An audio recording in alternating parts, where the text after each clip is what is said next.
Hi children, fourth class పిల్లలందరికీ good morning నాన్న. మనం ఫోర్త్ క్లాస్లో మాధవ వర్మ లెసన్ చెప్పుకున్నాం. దానిలో బ్లాంక్స్ ఫిల్ చేసుకున్నాం నాన్న. ఈరోజు చూడండి, ఒక్క మాటతో జవాబులు చెప్పండి.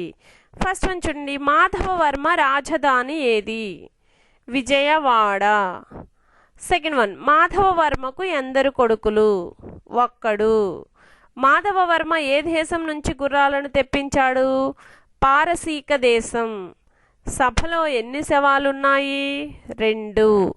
న్యాయాధిపతులు యువరాజుకు ఏ శిక్ష విధించారు? మరణశిక్ష. విజయవాడలో దుర్గామాత వెలిసిన కొండ పేరేమిటి? ఇంద్రకీలాద్రి. ఇవన్నీ కూడా ఒక్క మాటతో జవాబులు చెప్పడం నాన్న. చక్కగా టెక్స్ట్ బుక్లో ఈ 1 word ఆన్సర్స్ ఫిల్ చేసుకోవాలి మీరు.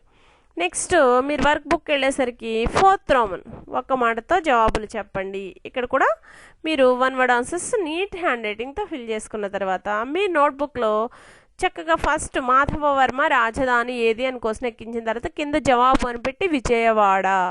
కింద లైన్లు వచ్చేసి సెకండ్ క్వశ్చన్, మాధవ వర్మకు ఎందరు కొడుకులు? ఒకడు. నెక్స్ట్ లైన్లు వచ్చేసి మాధవ వర్మ ఏ దేశం నుంచి గుర్రాలను తెప్పించాడు? పారసీక దేశం. నెక్స్ట్ 4th వన్, సభలో ఎన్ని శవాలు ఉన్నాయి? జవాబు అని పెట్టి 2. 5th వన్, న్యాయాధిపతులు యువరాజుకి ఏ శిక్ష విధించారు? మరణశిక్ష.